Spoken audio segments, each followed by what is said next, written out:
नमस्कार सर्वांना, इझी रेसिपीमध्ये आपणा सर्वांचं खूप खूप स्वागत आहे। आज आपण करणार आहोत तीळ गुळाची चिक्की। तर इकडे मी त्यासाठी तीळ घेतलेला आहे आणि 1 वाटी आपल्याला गूळ घ्यायचा आहे। तर 1 वाटी तीळ आणि 1 वाटी गूळ हे अगदीच योग्य प्रमाण आहे। चिक्की करण्यासाठी आपल्याला तीळ अगोदर भाजून घ्यायचेत। गॅस कमी ठेवायचा, कमी गॅसवरतीच आपल्याला हे तीळ भाजून घ्यायचेत। आहे त्यापेक्षा थोडेसे असे फुलतात तीळ भाजल्यानंतर। आपल्याला एकतर त्याचा कलर चेंज होऊ द्यायचा नाही, त्यामुळे तीळ असे फुलले, थोडेसे जाड असे वाटायला लागले की काढून घ्यायचं। हवं तर तुम्ही हातामध्ये घेऊन थोडेसे असे दाबून बघू शकता, लगेच तिळाचा तुकडा पडतो दाबल्यानंतर, तेव्हा समजायचं छान असे तीळ भाजलेले आहेत। आता ते काढून घेऊयात। त्यामध्ये मी 1.5 चमचा तूप टाकणार आहे। तूप अगदीच गरजेचं आहे चिक्कीसाठी, कारण त्याच्यामुळे काय होतं, चिक्की एकदम वरून कुरकुरीत असेल तरी आतमध्ये मस्त खुसखुशीत लागते आणि एकदम शाईन येते चिक्कीला। त्याच्यामुळे आपल्याला तूप गरजेचं आहे। त्यामध्ये मी 1 वाटी गूळ टाकलेला आहे, गूळ खिसून टाकलेला आहे। तर इकडे मस्त असा पाक होईपर्यंत एकसारखं हलवत राहायचं आहे।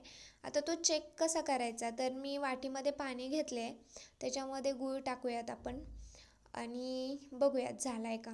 तर गोळी तर होती आहे, पण थोडीशी सॉफ्ट होती अशी चिवट असल्यासारखी। तर आपल्याला एकदम असा कडक पाक हवा आहे, नाहीतर मग चिक्की जर अशी तुम्ही अशी केली तरी होऊ शकते, पण दाताखाली चिकटणार मग खाताना। त्याच्यामुळे अगदीच कडक असा पाक हवा आहे आपल्याला। त्यामुळे आता परत एकदा आपण चेक करणार आहोत। तर इकडे आपण बघितलं की लगेचच गोळी होती आहे आणि वरून टाकून बघायची की त्याचा आवाज येतो आहे, कडक एकदम अशी गोळी येते आहे। तर लगेच आपण आता याच्यामध्ये तीळ टाकणार आहोत। आता इथून पुढची जी प्रोसेस आहे ना, ती एकदम फास्ट करायची। त्यासाठी ज्या भांड्यामध्ये आपण वडी करणार आहोत, त्या भांड्याला म्हणजे थापणार आहोत त्याला तूप लावून घ्यायचं। तीळ व्यवस्थित गुळात मिक्स केलं, गुळाच्या पाकामध्ये, की मी पोळपाटावरती टाकते आहे। पोळपाटाला मी अगोदरच तूप लावून घेतलेलं आणि चमच्याच्या साहाय्याने अगदीच हलक्या हाताने स्प्रेड करून घ्यायचं, असं पसरवून घ्यायचं। तुम्हाला जशी जाडी हवी आहे त्याप्रमाणे तुम्ही ठेवू शकता। मी एकदमच पातळ अशी चिक्की करणार आहे, थोडेसे जाडसर प्रमाणात ठेवले तरी चालू शकते। तर इकडे बघा, या प्रकारे हलक्या हाताने स्प्रेड करून थोडंसं गरम आहे तोपर्यंतच मी ते कट करून घेतले, त्यामुळे त्याच्या व्यवस्थित अशा वड्या पडल्या जातात। जर एकदम थंड झालं तर ते आपल्याला कट करता येणार नाही। तर इकडे आपली अशी ही तिळाची चिक्की तयार आहे, मस्त दिसत आहे। तुम्हाला काढून दाखवते, हे पहा, एकदम झटपट होते आणि याच्यामध्ये बिघडण्यासारखं असं काहीच नाही आहे।